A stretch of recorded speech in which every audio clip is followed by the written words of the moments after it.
আল্লাহ তাআলা হযরত মূসা আলাইহিস সালামকে জিজ্ঞাসা করলেন, হে মূসা, তুমি কি আমার জন্য কোনো আমল করছো? মূসা আলাইহিস সালাম বললেন, হে আল্লাহ, আমি তোমার জন্য নামাজ পড়ছি, রোজা রাখছি, একমাত্র তোমার সন্তুষ্টির জন্যই সেজদা করছি, তোমার প্রশংসা করছি, তোমার কিতাব তেলাওয়াত করছি, জিকির করছি। আল্লাহ তাআলা বলেন, হে মূসা, নামাজ তোমার জন্য দলিল স্বরূপ, রোজার বিনিময়ে তুমি জান্নাত পাবে, দান খয়রাতের তোমার জন্য ছায়া কাজ করবে, তসবিহ তোমার জন্য জান্নাতে বৃক্ষরোপণ হবে, আর কিতাব তেলাওয়াতের প্রতিদানে তুমি জান্নাতে হুর ও উন্নত বালাখানা লাভ করবে, জিকির তোমার নূর হবে। অতঃপর আল্লাহ তাআলা বলেন, শুধু আমার জন্য কি করছো? হযরত মূসা আলাইহিস সালাম বললেন, হে পরওয়ারদিগার, আপনি আমাকে সেই আমলের কথা বলে দিন যা আমি খালেসভাবে আপনার জন্য করব।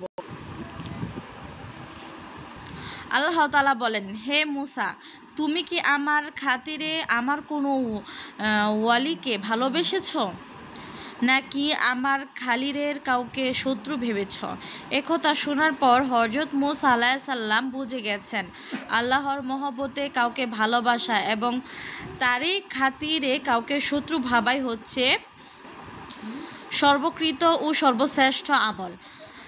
কোরআনে পাকে ইরশাদ করছে, তামুরুনা বিল মাহরুফি ওয়া তানহাউনা আনিল মুনকারি ওয়া তুমিনুনা বিল্লাহ, অর্থাৎ তোমার সৎ কাজের নির্দেশ দান করবে এবং অন্যায় কাজে বাধা দিবে এবং এর প্রতি ঈমান আনবে। সূরা আল ইমরান আয়াত 110। এই আয়াতে এই কথা সুস্পষ্টভাবে বলা হয়েছে উপরোক্ত কথাবলী ও বৈশিষ্ট্যের কারণে উম্মত শ্রেষ্ঠতম উম্মত হিসাবে গণ্য হয়েছে। সুতরাং এই উম্মত যদি সৎ কাজে উপদেশ ও গীবত কাজে নিষেধ করা পরিত্যাগ করে, তাহলে তার শ্রেষ্ঠত্ব বিনাশ হয়ে যাবে। সুতরাং উম্মতে মুহাম্মাদী সমস্ত মানবজাতির কল্যাণ ও মঙ্গল কামনার ফলশ্রুতিসহ সর্বকৃত উম্মত, কারণ তারা মানবকে সৎ কাজে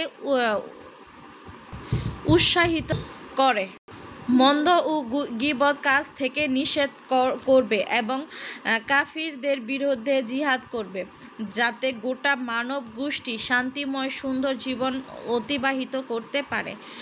সুতরাং এই উম্মতে মুহাম্মাদী দ্বারা আপনার কল্যাণ ও মঙ্গল সাধিত হওয়া কাম্য।